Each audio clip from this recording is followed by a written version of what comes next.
O Granave vai fazer 30 anos agora em 2022, então 30 anos de organização realmente juridicamente organizada, né? E iniciou aí na questão da defesa dos lagos, devido às invasões de pescadores.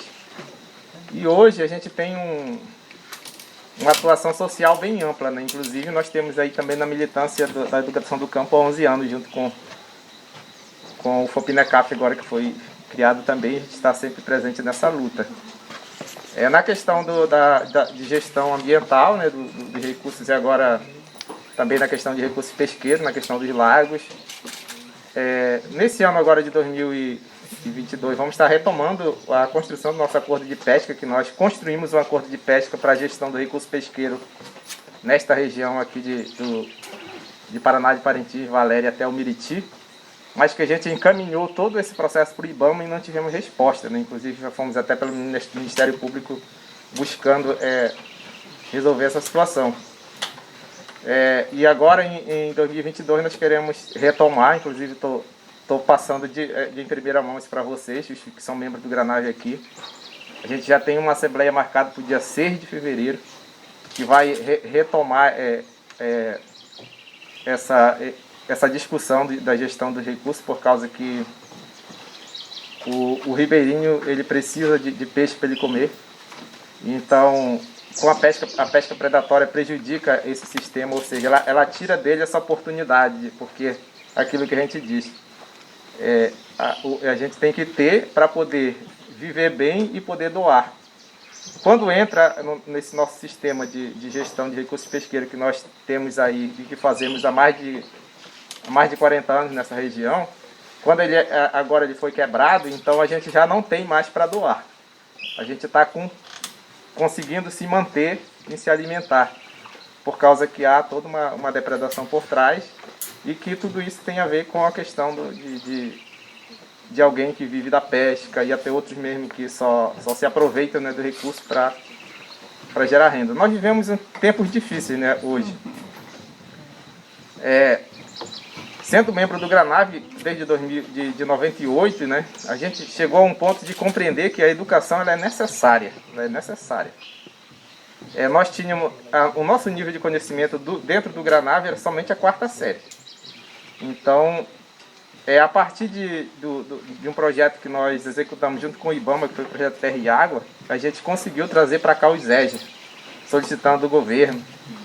Então, eu estudei no EJA e eu fiz provão para me fazer faculdade, né? Então, eu consegui fazer faculdade, sou gestor ambiental e voltei novamente para a comunidade. Só foi mesmo estudar e voltei para cá. Então, a gente entende a dificuldade que as pessoas têm de compreender muitas vezes essa questão assim como a gente está pensando, até mesmo de quem é que nós somos realmente, né? De gênero, no meu registro também eu sou pardo, mas às vezes as pessoas falam comigo, ei negão, isso aí, isso quer dizer que eu não sou branco. Então inclusive estava conversando ultimamente, né, que na próxima vez que o IBGE vir, eu vou me declarar negro, porque é o que eu sou. Então sou preto. Então, isso é uma realidade.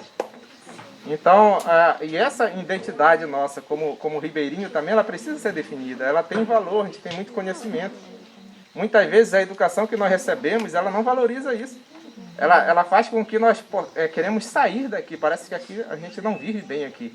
E quando as outras pessoas vêm aqui, elas veem que é diferente a vida que a gente vive. Porque muitas vezes a gente pensa que riqueza é dinheiro. Riqueza não é dinheiro. Riqueza é o que nós temos. Riqueza é o nosso conhecimento.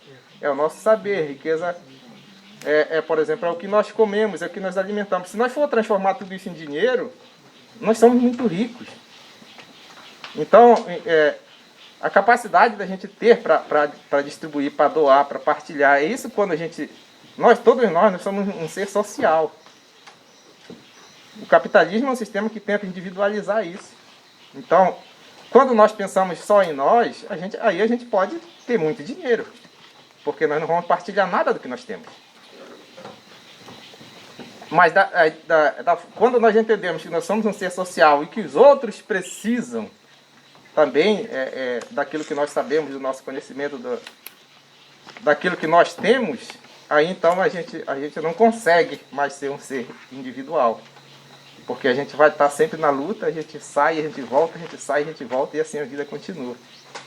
Então, o Granave, ele faz esse trabalho aqui nas comunidades, e a gente está um pouco enfraquecido na nossa parte interna quanto os membros, né? A definir mesmo essa associação, porque nós temos 30 anos e os nossos sócios, alguns pagaram mensalidade nos últimos 2 anos, nós nunca trabalhamos com dinheiro.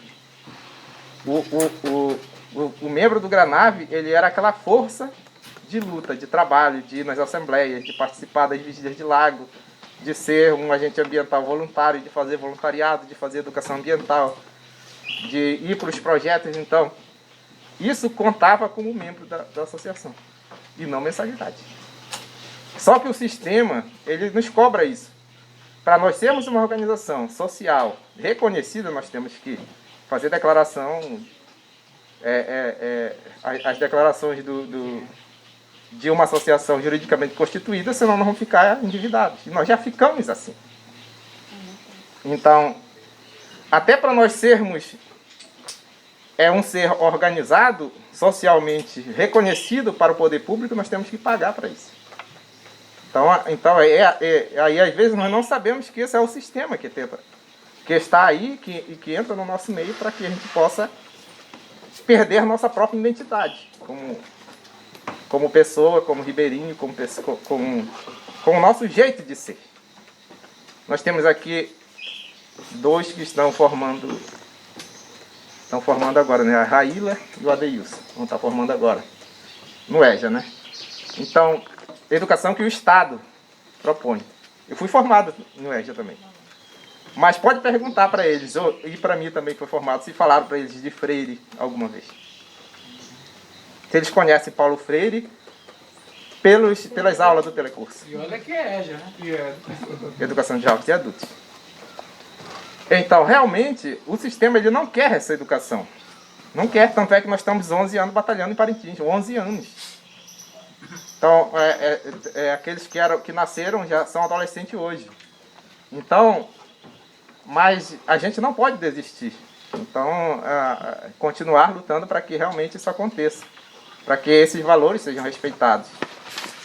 Quando nós conseguimos entender o nosso valor como pessoa, o nosso valor como conhecimento adquirido, o nosso valor que nós temos em produzir, em plantar, em colher, nós nos vemos independentes desse sistema.